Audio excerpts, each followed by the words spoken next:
citizen. Out of many we are world citizens. Same vision is for equal rights and justice for the people them. What's happening to this beautiful world that we're living in?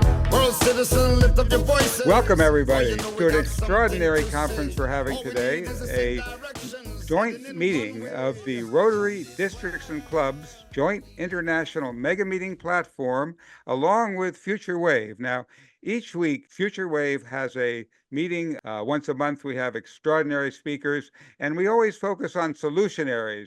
There are plenty of places you can go to hear about all the problems in the world, and we don't ignore them.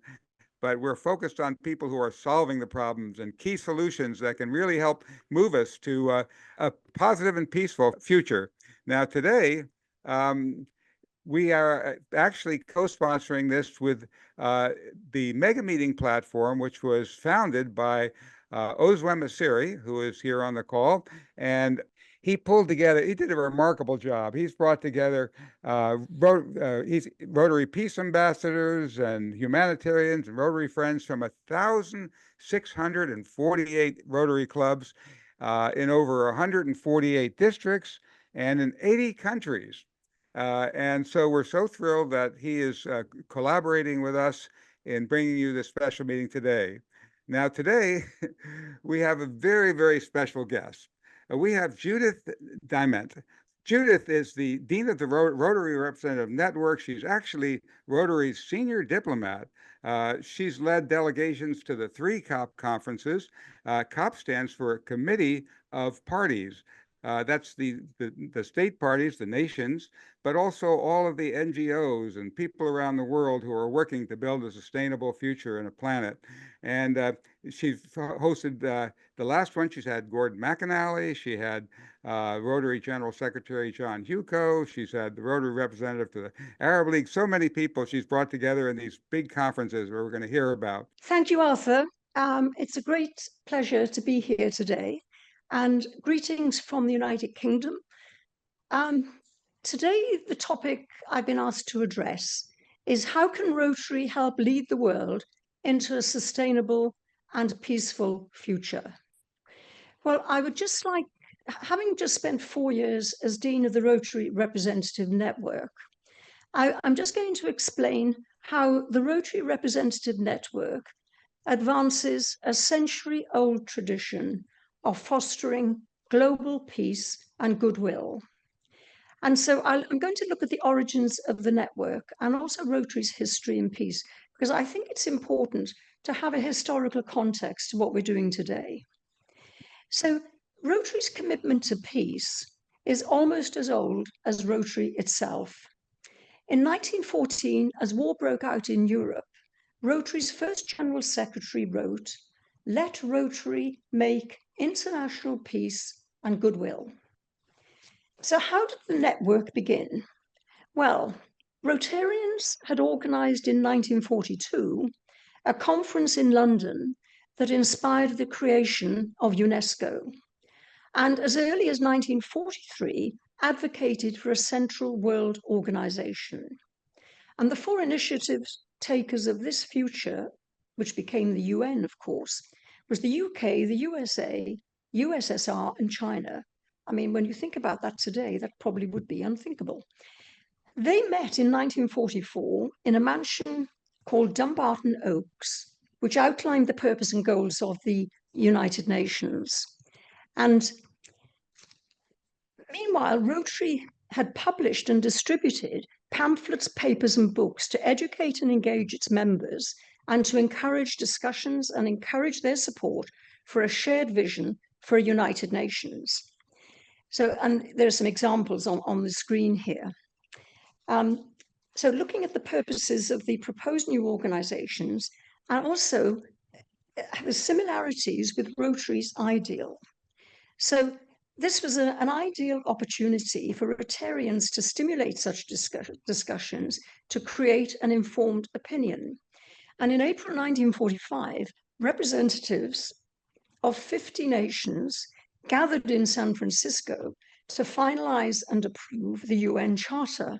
The United States invited 42 non-governmental organizations to participate in the San Francisco conference in an official consultative capacity. And Rotary was one of these 42 NGOs invited. And you can see the invitation on the screen now. This was an invitation that was sent and signed by the US Secretary of State. And the 11 US consultants were led by Rotary International President Richard Wells. But the Rotary's presence actually extended much further. 27 Rotarians participated as delegates from many other countries. And so this shows the sort of impact that we had in the formation of the United Nations, committed to global peace and cooperation. I'm just going to show you a video which really encapsulates all of this, because I think although it's old, it's very relevant today, actually. It's actually a shared vision of the UN. Around the globe, nations stared in horror at the devastation of a Second World War. But even as the battles raged, global leaders planned for a new era and a post-war organization for peace. Rotary International, long committed to global cooperation and peace, had been raising awareness of a United Nations, publishing articles and pamphlets to encourage the discussion. Finally, in June of 1945, the eyes of the world were on San Francisco as delegates from 50 countries gathered to sign the UN Charter. The Conference of the United Nations on International Organization is now convened. Even as they gathered, delegates read the headlines proclaiming the end of the war in Europe. So after the June 45 conference in San Francisco, Rotary continued to advance public awareness of the new global peacemaking organization. And it organized United Nations Week in October 1945. And actually, the Rotary Representative Network, as I'll mention later, is still organizing Rotary Days at UN agencies. And of course, they published the UN Charter in a book entitled From Here On. And this contained the full text of the UN Charter, along with interpretive comments and questions for discussion in clubs and districts. But as the Cold War set in, the organization's relationship with the UN changed, and the UN began to be seen as being very political, according to past Dean Ed Futer, and in his words, took a break. Though it never totally disengaged, it still sent some observers to meetings. But it wasn't until 1985 when the Polio Plus program and the GPI was launched that Rotary began to re-establish an active connection with the United Nations. It cemented its relationships with the World Health Organization, UNICEF, and other agencies and programs, paving the way for the creation of the Rotary Representative Network. And that was recognized in 1991 by the Rotary International Board, who approved a plan that included securing the highest possible consultative status for Rotary with the UN's Economic and Social Council, which it accomplished in 1993. And today we are regarded, we're one of the most highly regarded NGOs working with the United Nations. There's no question about that. And so representatives, what do? Well, we engage with our organizations that we're representatives at. We develop connections within these specific organizations, and we help Rotary succeed at its ambitious endeavors around the world. Chief among them, of course, our priority, the eradication of polio. And its success in fighting this disease has earned Rotary tremendous credibility, which really can't be underestimated.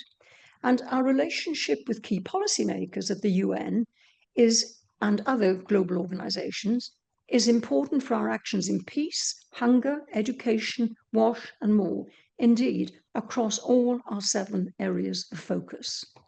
So where are these representatives and who do we represent? Well, the logos around this map shows you that since 1991, the representative network has grown.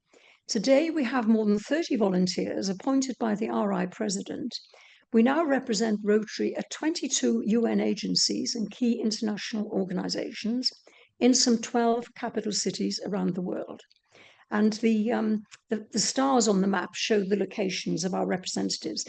And in some cities like New York, Nairobi, Brussels, we have 3 or 4, also Geneva, 3 or 4 representatives. And so what are we trying to do? Well, we're working within Rotary's action plan, and this is to increase Rotary's impact and to expand our reach. And we have a 3-path approach: continuing thought leadership and communications, focusing on our connections for humanitarian projects so that we can guide district and club outreach, working with Rotary action groups and the inter-country committees to in-country offices of our organisations. So we're reaching out to new audiences, creating opportunities to gain new Rotary members, donors and partners. These high-level collaborations, I'll just give you some examples now of the sort of work we're doing. And they've resulted in this new partnership with Rotary and UNICEF in the Pacific. It's based on an initiative with Australian clubs to vaccinate every single child. It's a very successful vaccination project, saving many lives. And it's also led to a pragmatic handbook on how to set up future collaborations with UNICEF. This is meant to be a handbook that clubs can look at and use in order to set up significant projects with UNICEF. We've also a very important new partnership with the United Nations Environment Programme. And this is based on an initiative of the former Rotary representative, Joe Otin, in Kenya. And he established the Rotary Adopt a River project in Kenya, which was then expanded to 4 countries there. And in 2023, past President Jennifer Jones was in Nairobi briefly and had an opportunity to meet the executive director of UNEP. And as a result of that, this has now been signed, a joint partnership, memorandum of understanding was signed at the Rotary International Assembly in January this year. And this now means that UNEP will be working with Rotary clubs and districts globally to expand this project to ensure cleaning up of rivers. And this is a really important example of how we're working. And I would describe this as positive peace. I think that all the work that Rotary does, working on all our different humanitarian projects, is contributing to positive peace, making situations better in local communities and making people's lives easier and more worthwhile. So I mentioned that we have Rotary Days at UN, and on the screen you can see the Rotary Days we've had since 2017. And these serve to celebrate our shared vision for peace, and we highlight the humanitarian activities that we lead together with other organizations. Other ways of increasing our impact and expanding our reach. We work with governments, and as the Rotary representatives of the Commonwealth, I was invited to participate as a special guest of the Secretary General at the inaugural meeting of the Commonwealth Ocean Ministers meeting. This was held in Cyprus. There were only 10 other NGOs there. And together with 35 foreign ministers and environment ministers, it was quite an extraordinary 2 days and a really privileged opportunity for us to be part of. And another example was the UNICEF NGO consultations in Geneva. And Dr. Rose Cardarelli, our Rotary International representative to UNICEF USA, was invited to participate in these consultations.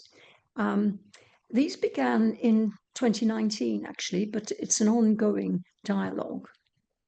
And Arthur mentioned the COP conferences. I've been privileged to lead the Rotary delegations to the COP conferences, first of all in Glasgow in 2021, then secondly in Sharm el-Sheikh in 2022, and in 2023 to Dubai.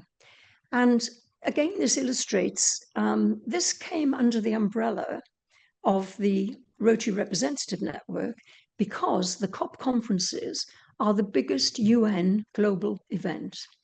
And in Dubai, I think there were more than 80,000 people attending. I mean, it was huge. In Glasgow, which was our first foray, we just had a small delegation. President Shaker came, and I was able to organise a roundtable discussion with the Commonwealth Secretary General on mangroves. And I remember briefing Shaker and saying, we don't want this to be a talking shop. I don't want to have meetings where we're just talking with no action. I said, we've got to get some action coming out of it. Well, boy, did we get some action. We had 10 environmental ministers there from Commonwealth countries. At the end, it was a very successful meeting. Secretary General of the Commonwealth was there. President Shaker pledged that Rotary would do mangroves projects in all of these 10 countries. And he delegated me to make it happen so that he could report on it at his convention later in 2023. I immediately contacted, and this really illustrates the power of Rotary. We are so blessed with so many talented, experienced people across all professions. I immediately contacted one of the founders of the Environmental Action Group, Chris Puttock. He took this on board, and today we've got many more than 10 mangrove projects. Chris is now involved in leading 35 projects in 26 countries, including projects in 15 Commonwealth countries. So that was a great result. Going on to COP27 in Sharm el-Sheikh, we looked at President Jennifer Jones came, and we went out to look at the mangroves on the free day. These COPs are 2-week events. You have one free day in between. And we took Jennifer Jones out to look at the mangroves. Immediately we got there, Chris Puttock said, oh my goodness, these need restoring. The thing that horrified me about that excursion was the amount of plastic pollution all along the Red Sea. It was just horrific. And we really, plastic pollution, I think, is a massive, massive problem. As a result of that, Rotary is now doing a mangroves project there. And that evening, we had a reception on honouring President Jennifer Jones. We had 3 Egyptian ministers there, and one of them, completely out of the blue, pledged $50,000 towards our mangrove projects, which was quite extraordinary. So then moving on to COP28 in Dubai, President Gordon McInally and President Jennifer Jones, we discussed the 2 COPs, and we said, we really need to up our game. We need to have a pavilion. And we did have a pavilion. We had a working group who actually raised all the money to fund the pavilion. And we were there for 2 weeks. We ran 28 breakout sessions. And most importantly, from the very beginning in our planning, we involved Rotaract, because I'm a great believer that the future of Rotary lies with our young people. And also when you're talking about climate change, of course, they're the ones that are going to be affected more than we are. And we had a competition, and we selected 12 young Rotaractors from all around the world. They were the most extraordinary bunch of individuals. And it gives you really hope for the future. So we ran 28 breakout sessions there. We had world-class speakers, and we're now working on at least half a dozen initiatives arising from that, creating opportunities for clubs and districts. So that's the COP. So the most recent Rotary Day that we've had was held in May, and this was, how does Rotary and UNESCO contribute to peace? This was a wonderful conference in Paris in May, and President Gordon McInally was there. And we also recognized President Macron and made him a polio champion, because the French government had committed 50 million euros to the polio program. So that's a really good example. And for over 80 years, UNESCO's understood that governments alone cannot guarantee lasting peace.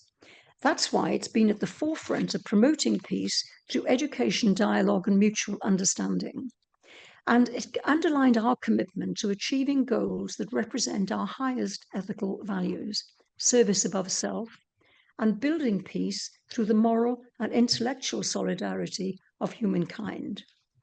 Another example is where our representatives are at work. We have an invitation every year at the World Health Assembly to give an intervention at the World Health Assembly in the polio session. And I normally go and do this, but this year it coincided with the Singapore Convention. But of course, we have Rotary representatives in Geneva, and Professor Pierre Hofmeier addressed the attendees for the polio eradication session, and he was quoted in the press release issued by the WHO on the World Health Assembly.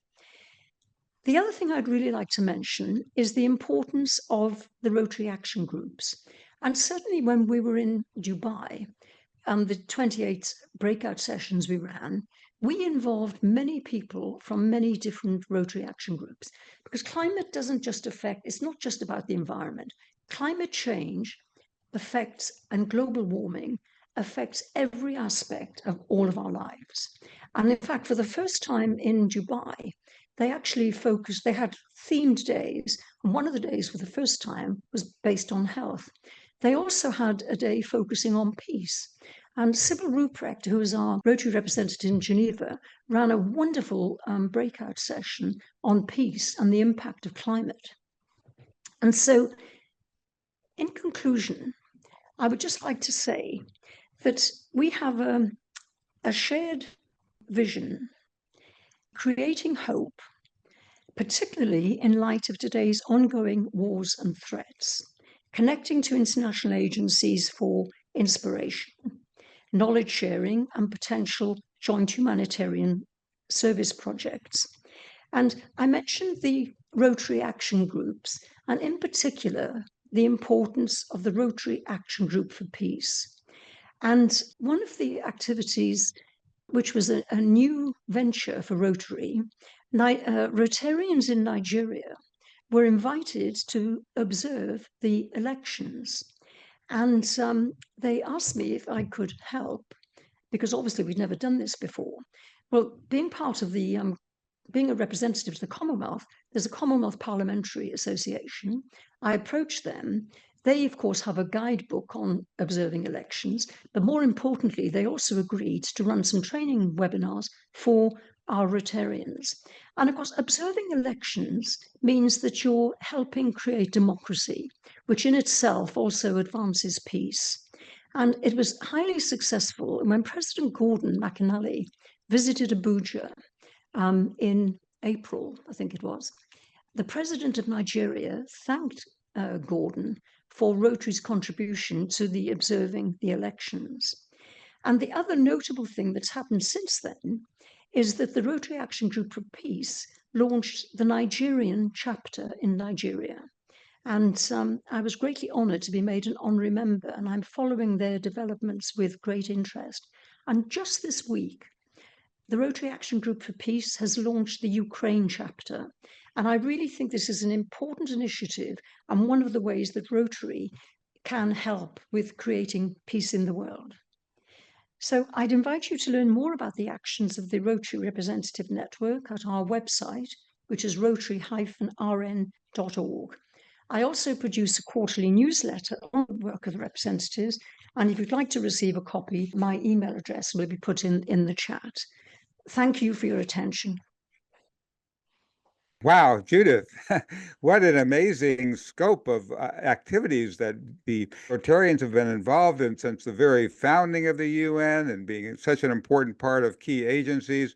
I really welcome that excellent presentation you did. Now, one of the things I'd like to do, in addition to going through all the details, I'd like to get a feeling for, how does it feel to be working among all these key people in the world, working to try to put together sustainability for the planet. How did you feel when you're in the midst of these COP conferences with all the world's leaders, and here you are bringing together key people at breakout groups and other things in pavilions? Take us there. Take us a little bit into the adventure that you were a part of, so we can join you in it. Not sure about adventure. I think challenge might be a better word, actually. What was quite extraordinary about the COP28? Rotary International agreed. Rotary International first had a delegate to COP conferences, to the COP conference in Poland in 2020. One person, Peter Kyle was the dean of the representative network then, and he recommended that we just had a delegate there to go and just have a look and see what's going on and whether it's something that Rotary should get involved with. So that was our first foray. And then resulting from that, we had this small delegation going to Glasgow and to Sharm el-Sheikh, and then Dubai. It was very clear to us in Sharm el-Sheikh that if we were going to have an impact and show the world what we're really doing, we need a pavilion where we're running breakout sessions. And we're on a par with all these other international organizations. And Rotary International agreed a small delegation. And of course, again, you come into the Rotary Representative Network. But the pavilion, we had a small working group, and we were all keen to have a pavilion, but we had to self-fund it. So the thing that astounded me, and I remember thinking in January, February 2023, my goodness, this is a big ask, because it's not an insignificant sum. We went out, and about 4 of us really, on this working group, we raised in $175,000 in cash and $25,000 in kind. And not only did we fund it, we had a small surplus, which that's the most extraordinary thing to me. It just shows the faith that people have in our organization and wanting to help. And I'll tell you something else. The biggest donation, $52,000, was from a Rotarian. Then we had 2 other big donors from organizations that we had very strong connections with. So that was quite remarkable and very heartening.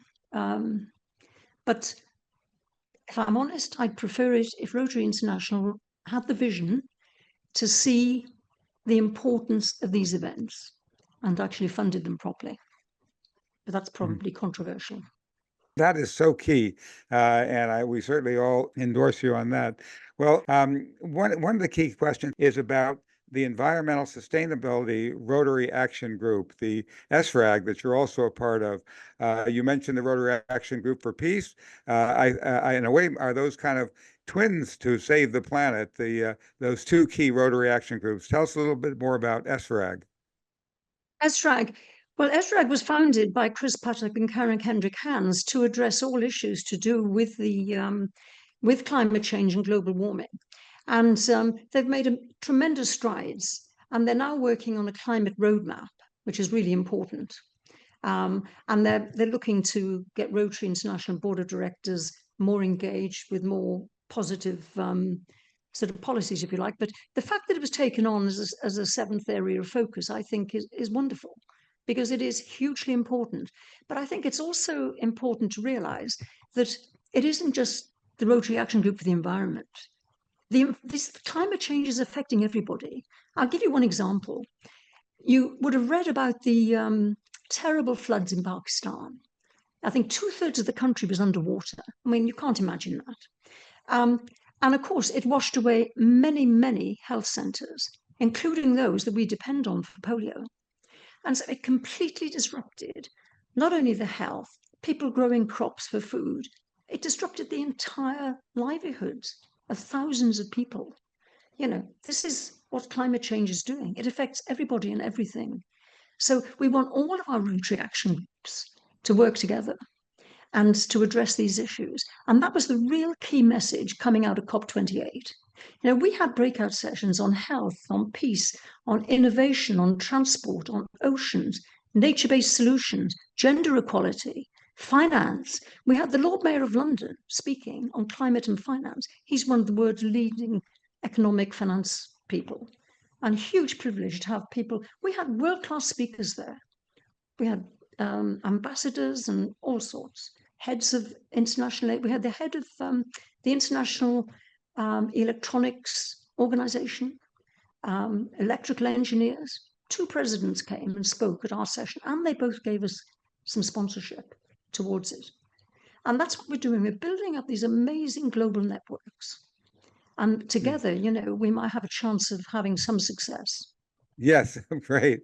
Well, you know, those are extraordinary efforts. And yet, as you look out at the world today, what do you see? And do you see that perhaps that the emphasis on wars and military force is undermining the ability for the planet to handle the crucial issue of climate change and the very survival of the planet. Tell me a little bit about your feelings as you look out at the world today. I feel very depressed looking out at the world today for many reasons. And I'm always been a very optimistic, half glass full person all my life. But this year in particular, I think it's the worst scenario I think I've witnessed in more than 70 years of living on this planet. Everywhere you look around the world, there's division, there's extremism. You have right-wing forces springing up in Europe, left-wing forces in other places, huge division across the world instead of a coming together. And I would love to see the UN take a stronger stance and try and bring more unity. But I think it's, you know, it's laudable to think we can create this wonderful world with everybody being peaceful. I think being realistic, we have to look at how we can actually make a difference. And I'm a great believer that peace actually starts within oneself, within one's family, within one's community, and within one's country. And then building peace between countries.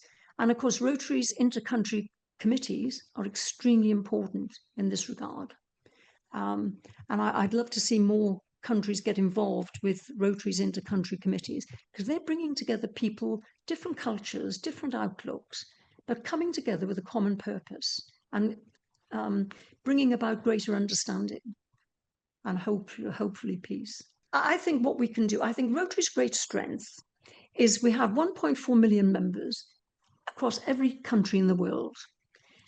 And we need to use that army to do all the wonderful things we're doing and to even increase it, because all of these little actions brings about positive peace. Just to give you an example, in North Africa, climate change is, the desert is encroaching further and further north. Temperatures are increasing every year. I mean, even in Spain last week, they were sort of 45 degrees. 15 years ago, that would have been unheard of. Olive trees in Spain are dying because there's no water. And so people are migrating because their livelihoods are being taken away because they can't grow food crops, they can't have the animals, so they're migrating. They're all coming in boats across the Mediterranean. And I really believe what we need to be doing is helping these countries who are facing all these issues. We should be trying to work in their country to improve their situation so they don't need to migrate, so we don't have all this division. We need to help them with their economies so that they can live in their own countries. And one of the great programs that Rotary's introduced in the last 3 years, I've been on the selection panel for the last 4 years, is Rotary's programs of scale. If you're not familiar with them, they're $2 million grants, which to qualify, you have to had a very successful project as a global grant, which has been proved to work. And then you submit an application where you can show how it can be scaled up, needing a budget in $2 million. And the other aspect of it is they want to encourage you to try and get other funding to match it. And so the first one that was granted, for example, was for stopping malaria in 10 districts in Zambia. And the Rotarians there got the 2 million from Rotary, but they also got 2 million from World Vision, and they got 2 million from Bill and Melinda Gates. So that immediately became a $6 million project. And I think I'm right in saying that in the first year, it reduced the incidence of malaria in those 10 provinces by 45%. I mean, it was massive, the impact. So they've gone on further. And now the 3 organizations have contributed a further 8 million. That is now a $30 million project, but it's been expanded both in scope and in geographical areas to 4 countries. Absolutely remarkable.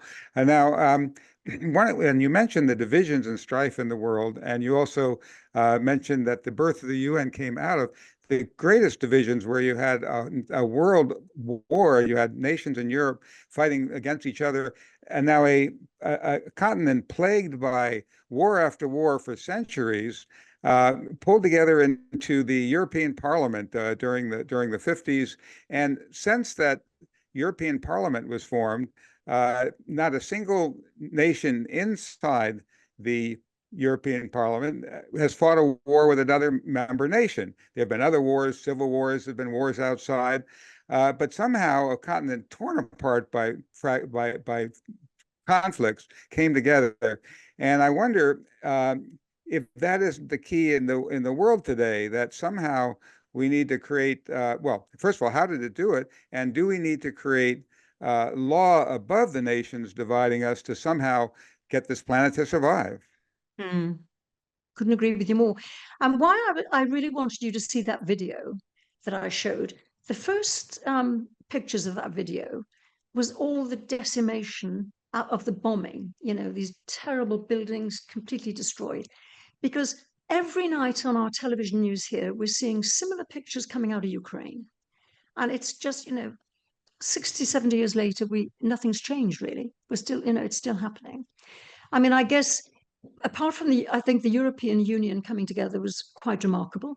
But actually, I mean, there's no alternative. You know, they realized that had to happen. And there's been massive change across the last 50 years in Europe, without a doubt. But I just wonder as well whether whether NATO, who of course are meeting in Washington today, whether maybe is there a possibility of expanding NATO, making that more of a global operation? Because that is also supposed to be peacekeeping. Well, but I wonder if military force is the way, or really it's a way of creating courts and ways of resolving disputes outside of non-military ways of solving conflicts that seems to work so well in Europe. Couldn't a similar model help elevate us as a planet? I wish I could. Well, we can think more about that, but I know there's a lot of people. Oh, go ahead. Finish what you were going to say. And then we'll go to questions from others. But if you want to say a little more about that, go ahead first. No, it's okay. Let's go on to the questions. All right. All right. Well, thank you for that just remarkable discussion. We've learned so much about terrific Rotary work. And yes, it's a frightening time in the world, but Rotary is a beacon of hope. So now I'm going to turn it over to Melanie Bennett, our producer here, who is going to handle the question period. Those have been submitted and more. Thank you, Arthur. Judith, I could feel your emotion. I could feel your worry, your concern for the times that we're having now, and that we need to unify. And you were talking about the UN unifying, more unification, more us coming together with a common goal. And you talked about climate change, which I believe with all my heart that if Rotary got together regarding climate change, because it does affect all the work you're doing, all the work that Rotary has done, such beautiful work all over the world, could be destroyed. Climate change, nuclear war, both those things could just wipe all that out. And there's 1.4 million Rotarians, and all the Rotarians, all of us, are actually world citizens. We're all part of this world. We all have to work together, and we all have to solve world problems. That's what our movie is about, Gary Davis. And just want to mention real quick, a little plug, we have it free for Rotarians right now, and we'll put that in the chat. You can, if you haven't watched it yet. But we have some questions people sent in prior, and I see we have a hand raised. So let me go to those questions for you. Just thinking of the thoughts. I know you were so brave. Sometimes I think people worry about talking about their feelings and what they really are concerned about, and really mentioning, you know, we can do this together. We can actually do these hard polio. That's big. And the work with clean water and all that, that's huge. And so there are two other huge existential threats that we need to work on. So that's kind of what Anne has said in her question. With the threat of nuclear war by accident or on purpose, how can we move Rotary to take some leadership on educating us and the public to avoid this threat? What would you say to Anne? Well, I think the nuclear disarmament is a very difficult topic. And because Rotary is not political, that's our strength. We're not political, we're not religious, we're just people doing good in the world. And I would encourage the Rotary Action Group for Peace to really take this up. And I don't know if you're aware, but there's going to be a presidential peace conference next February in Istanbul, where President Stefani Öztürk will be present. And why it's in Istanbul, there's usually a presidential peace conference when in the Rotary year. But why it's in Istanbul is because we're opening, it's a very exciting opportunity, we're opening a new peace centre there. And that is something to celebrate. And also, what Stephanie is asking Rotarians to do at that conference is two things. Enroll in the Rotary Positive Peace Academy. And she's asking all districts to become global peacemaker districts. And of course, the new peace centre in Turkey will be educating bright, motivated young people who are passionate about peace. And I think today, I was very privileged when the first peace centre opened, I think in 2002 in Bradford. At the time I was doing public relations for Rotary in Britain, they were a client of mine, and I handled the PR for the opening of the Peace Centre. And so I've always had a massive interest in the development of the Peace Centre, meeting and talking with peace scholars. And today we have over 1,800 peace scholars around the world, all working in different ways, trying to bring about peace in the world, and greatly aided by their incredible education that they've had through our Rotary Foundation scholarships. That's all fantastic, and we need all that. That's marvelous. Also going back to your a comment about it being political for us to work on the nuclear issue, I've heard many Rotarians say that because, you've done, it depends how you look at it, because polio, you could say, is political as well, but it's true. It's controversial, the nuclear thing, because there's people that want to have nuclear weapons and want to sustain this system that's going towards that. The Rotarians that I've heard from want to hear Rotary grab the leadership and saying, that let's say no to nuclear weapons. Let's just talk about what we have is so important, and what we've created is so important. We don't want it to be destroyed.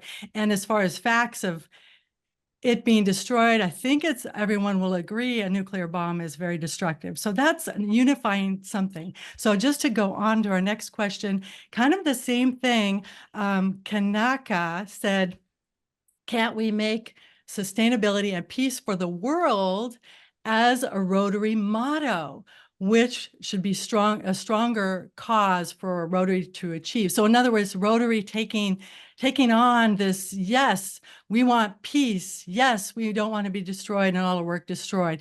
Is there a way for, since there's such this demand from a lot of Rotarians for this, how can we get this done? So Rotary has like a motto, we are not for destroying the world type of thing. Well, I think I'm right in saying that if you want to have a major change like that, because our motto is service above self. And if you want to change that in a dramatic way, the only way you can do it is through the Council on Legislation, putting a proposal to the Council on Legislation and getting support for it so that it gets passed. Okay, and the last written question we have is, what can your average person do to promote peace in their community, state, and country? So that's kind of leads back to what you were saying, you start with yourself, and then, but maybe, is there some special thing you could recommend to somebody, an average person who wants to promote peace? Just a little recommendation for them or a tip? I would join the Rotary Action Group for Peace. That's a good one. And follow their programs. Excellent. I like that. So those are our written questions. Now we're going to go to our hands raised. We only have a little bit of time. So I'm asking everybody, please, please, please, quick question, like that, and we can get through more. Otherwise, we'll say we can only get through 2 or whatever. So first question goes to Peter. Peter, go right ahead. Judith, I want to introduce myself briefly. I'm the recent past president of the We Rotary Club of International Peace. I thought your presentation was just eye-opening. For me, I'm a relatively recent member of Rotary, but eager. I thought it's wonderful. But I have to say to you that all of the wonderful work you've described for Rotary and all the wonderful work that's been described is immediately and possibly instantaneously threatened by nuclear war. And for Rotary to not address the issue of nuclear war is hiding its head in the basket.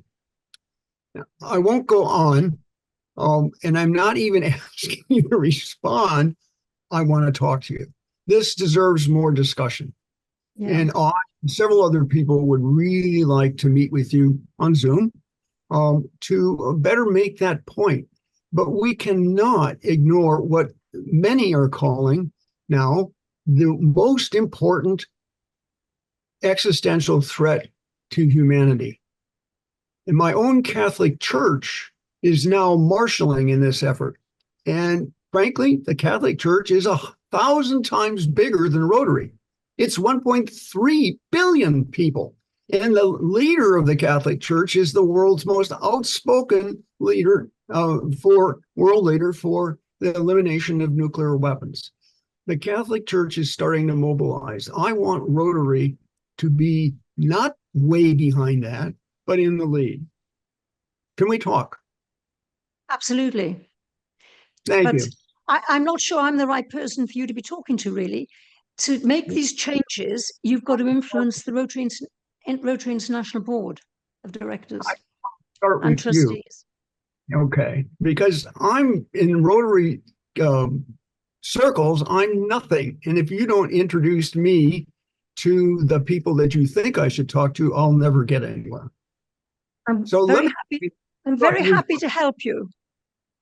Thank you. Thank you so much. And now we have Bud. Bud, go right ahead with your question or comment. You are up. You just have to unmute. Well, just as a quick segue to your comments about the Catholic Church, years ago, I had recommended to Peter Grace, who is a member of the Knights of Malta, an inner circle that advises the Pope, and I recommended that the Pope consider changing the entire concept of the confessional. I'm not a Catholic, so the bishop of, or the abbot of the St. Benedictine Monastery in Old Snowmass, Colorado, said, of course, this idea had to come from someone who wasn't Catholic. But I said, change the idea of the confessional and call it the good news booths, and require every Catholic on the planet to think about and report a good idea, a good deed, something that they did that was wonderful for their family, for themselves, for their region, and for the world. And then have all the nuns in all the convents correlate all that data, all that information, and have people focusing on the positive instead of their sins, and then they get absolved. Then they go back out next week and do their sinning again, and then they get absolved. And it's just a downward spiral in my view. But I'm being respectful of all the fabulous work that Catholic Charities do around the world. But I think that one change at the personal level would be a profound shift for all those billions of Catholics that you just mentioned. So that's just a comment. We can follow up offline. But the main thing that I wanted to make sure, thank you to our presenter today from the United Nations. And I just wanted to emphasize her most critical comment of all that she made, which is that peace begins from within. And my background includes having worked with John Denver's Windsor Foundation when he was doing citizen diplomacy with the former Soviet Union, Mikhail Gorbachev and others. And I was even marching in the streets of Estonia for their liberation as a result, as a representative from Windsor. But I want everyone on this call to be familiar with the inner development goals that are very similar to the Sustainable Development Goals of the United Nations. But the inner development goals, you can find it online on the internet. And they were developed by a group in Sweden. And they are very powerful, very personally inspiring and motivating for that transformation of the individual that then goes out like concentric circles from a pebble in a pond. So if we can't manage to have that level of inner peace, we will never achieve community peace or regional peace or international peace or world peace. And so I just wanted to emphasize how critically important that is for all of us to work as diligently we can with our own awakening and a shift in our consciousness. So thank you. I'm complete for now. Great. So thank you so much. And now let's go to Jean. Jean, go right ahead. Hi, very wonderful meeting today. And thank you so much, Judith, for the wonderful presentation. I just wanted to say that I'm a climate reality leader, and I became also a mentor in 2018. And so I'm very interested in climate change. And also I trained to be a yoga instructor. And so I am very interested in inner peace, but my most pressing passion right now is music and the element of the possibility of nuclear war. I recently learned that over about 2017. And of course, I lived through the Cuban Missile Crisis in Los Angeles in 1963 when I was 13. So I've been always for peace and wanting to not have nuclear weapons. So I just want to say that NATO, what is really scary about NATO, they do a lot of great work and I'm grateful for them to be there, but I don't believe they should be having nuclear weapons parked on the border of Russia. And I don't think any country in the world should have nuclear weapons. And so my passion right now is to get Rotary to join with the United Nations, which is trying to eliminate nuclear weapons. And they have a special day for it. And around that week, they also have environmental and climate change activism with the United Nations. And I see it as totally non-political.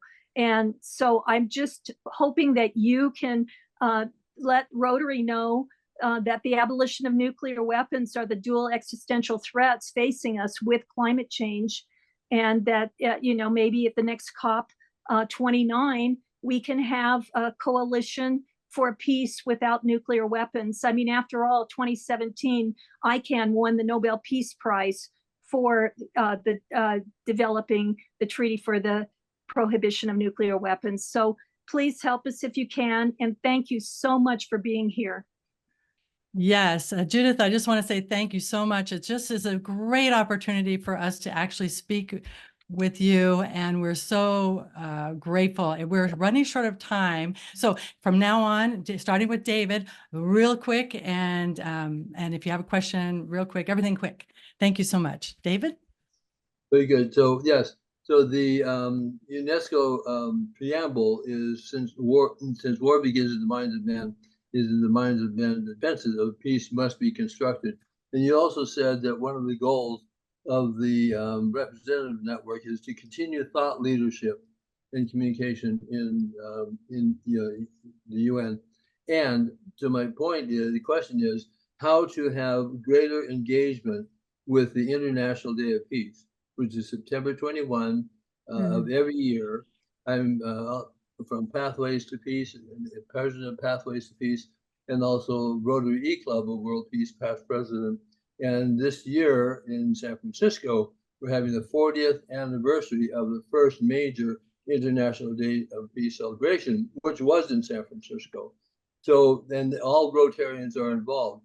So my question is, this is thought. This is inspiration. This is moving forward in a positive way. How can we get more Rotarians aware of this and engaged? I would suggest, first of all, I will certainly bring it to the attention of the Rotary Representative Network. But I know we have had activities, sort of, I would describe them as piecemeal activities. There's not been a focus on the International Day of Peace. Obviously, I'm aware of it and I've been involved in many events relating to it. But again, I think there's a role for the Rotary Action Group for Peace to really promote this. And also to, I mean, I don't know whether you've discussed this with President Stephanie Urchek, because her passion for this year is peace. So there's a great opportunity there. See what she's planning for International Day of Peace. So I'd suggest you contact her as well. Great idea. And now Richard, go right ahead, real quick. Thank you very much, Melanie, and thank you, Judith, very much for your presentation today. You mentioned the history of Rotary at the United Nations and education. Rotary is a grassroots, but it's also, we look to our leaders to lead us. How can Rotary promote education? We have some programs such as End War 101. We have Peace on Earth by 2030. Can Rotary promote those? Can Rotary promote the fossil fuel non-proliferation treaty? Can Rotary promote the treaty on the prohibition of nuclear weapons? And how can we have more of an effect at the General Assembly? Thank you. You need to establish a sort of communications plan on getting the messages out to all the different aspects of Rotary. And I know that there's the Rotary blog, which is run by Rotary International. They're always looking for stories in the first person about topics that Rotarians are passionate about. And hopefully that's because it is an international blog. It's presumably read by quite a lot of Rotarians. That might be a starting point. And the other thing is talking to the communications team at Rotary International, giving them the information about all of these different projects that you've got and asking them to promote them. Maybe suggesting speakers at the next Rotary International Convention, which of course will be Stephanie's in Calgary. And I'm sure there'll be a huge emphasis at that convention on peace. That could be a great opportunity. Thank you. What great suggestions. Thank you so much. And now Joanne, real quick. Judith, you are obviously doing an excellent job as being an NGO. May I share some as a fellow NGO, or at least I was a former NGO to the UN. I'd like to ask if you have had contact with the Office for Disarmament Affairs and the First Committee. Those are two very important groups within the UN that were helping ICAN, the International Coalition to Abolish Nuclear Weapons, to earn their Nobel Peace Prize in 2017 for this treaty to prohibit nuclear weapons. That has made international news, and the progress has been amazing. And those two groups, the First Committee and ONODA, or UN Office of Disarmament Affairs, are the internal agencies that are helping with that. So you might, and I'd like to invite you to consider attending the third meeting of the states parties, which will take place at the UN headquarters in March. Please mark your calendar. It'd be wonderful. It was an absolutely inspirational event this year, and I'm sure you would enjoy it when it meets again, and because more things are happening. Thank you. No, the short answer is no. I haven't had any engagement with your groups that you're mentioning. If you let me have the dates in March next year, we have 4 representatives in New York who may be able to go. Stefan, go right ahead.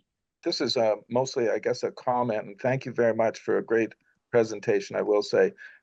Let's not forget Gaza.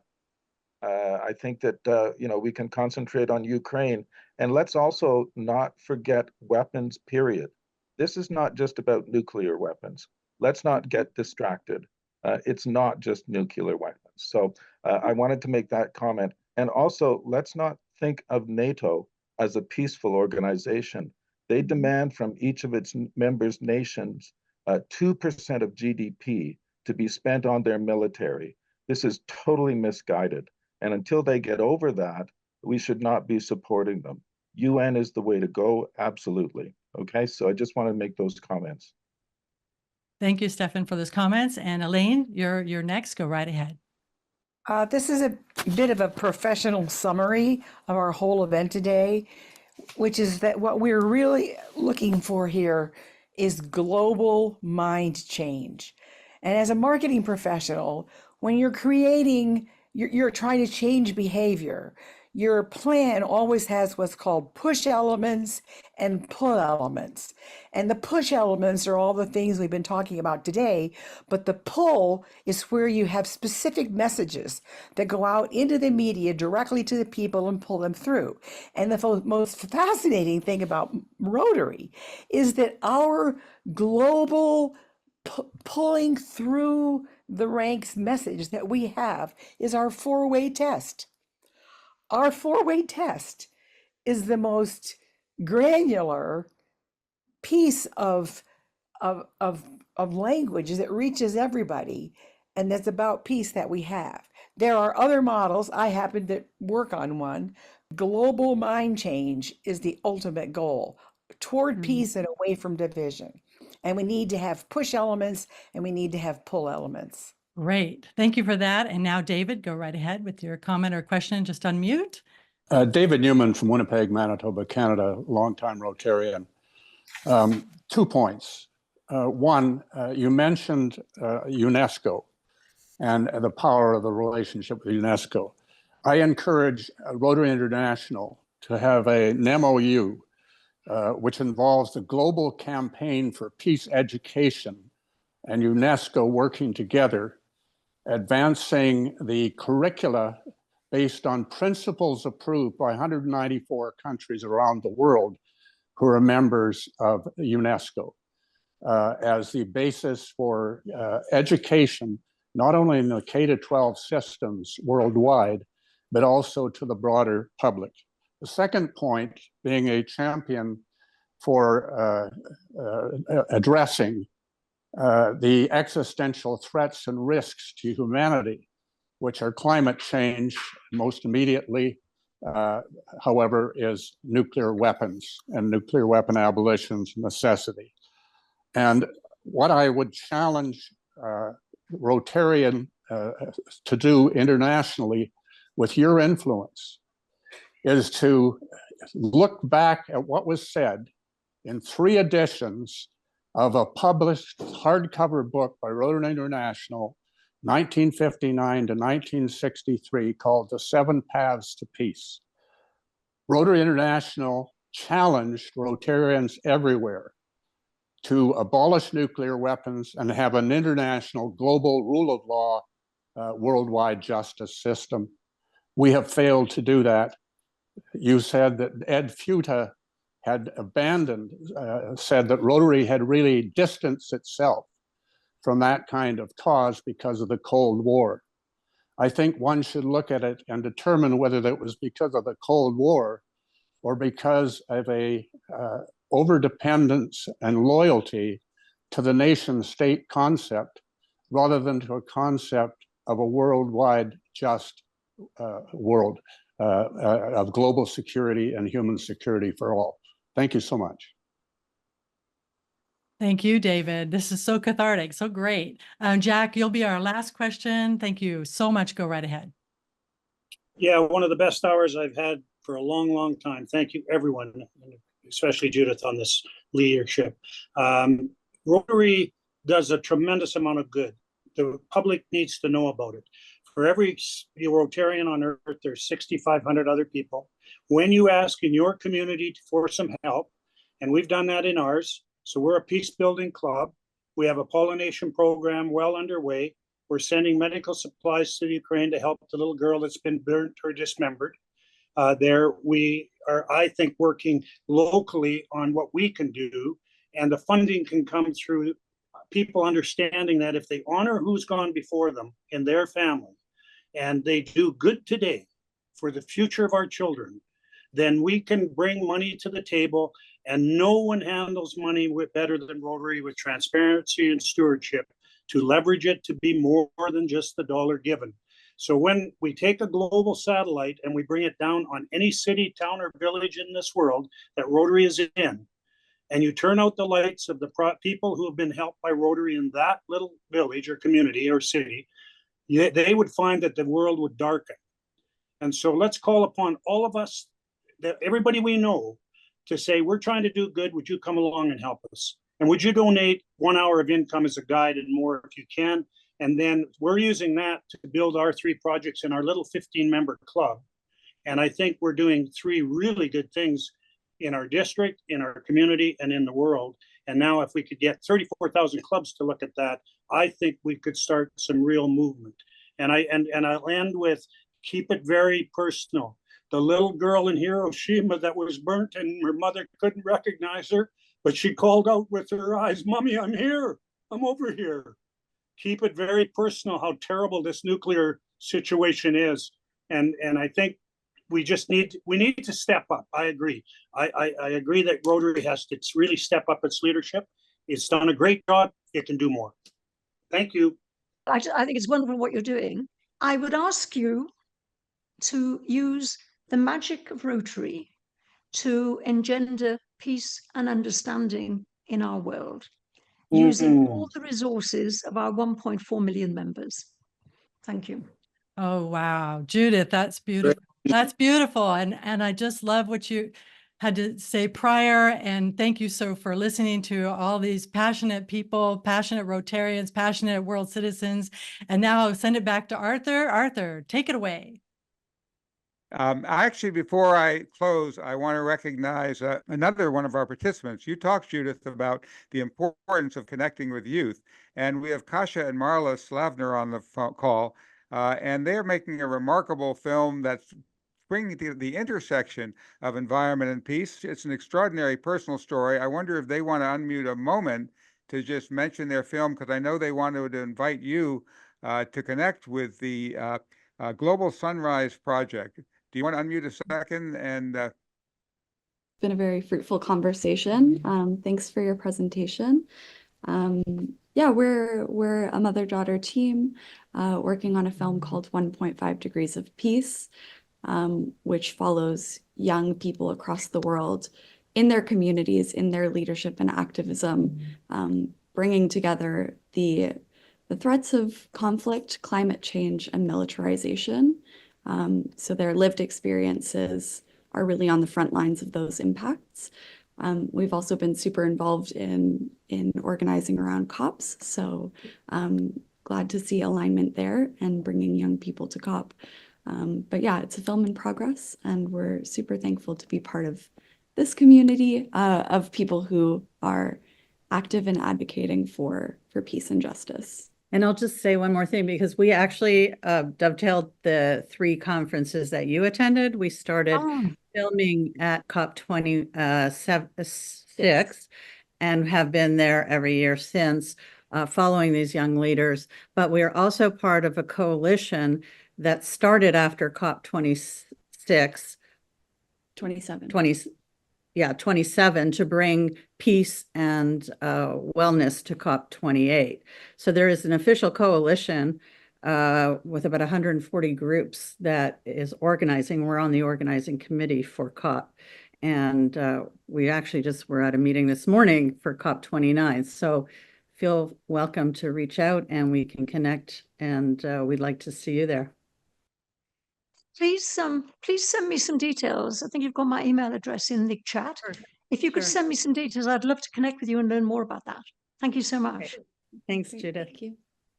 yes, a great way of connecting with youth. And I also just put in the chat for following up with you, Judith.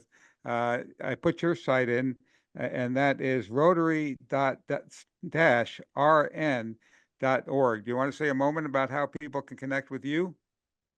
Yes, the rotary-rn.org is the Rotary representative website, and it's got all the information and videos and lots of information and who we are and what we do. And if you want to connect with me, then I think my email address is in the chat as well, is it? Yes. Yeah. You're very welcome to connect with me via email. Thank you, Judith. This has been extraordinary, and we're so happy that you stayed on to talk with other people. It's so uplifting to see the potential that Rotary has, and as you said, so shockingly discouraging to see the state of the world right now. But I do believe that as Rotarians, if we start to, one thing that Rotary's had is such a great strength is that we've always risen above the nations that divide us. We've always worked across borders. We've never been locked in by nation states and having to fight other nations or compete with others. We've been bring people together in the planet. And that is really the key, to reach across the divisions and develop the tools and procedures and ways that we can heal this planet by reaching across the divides.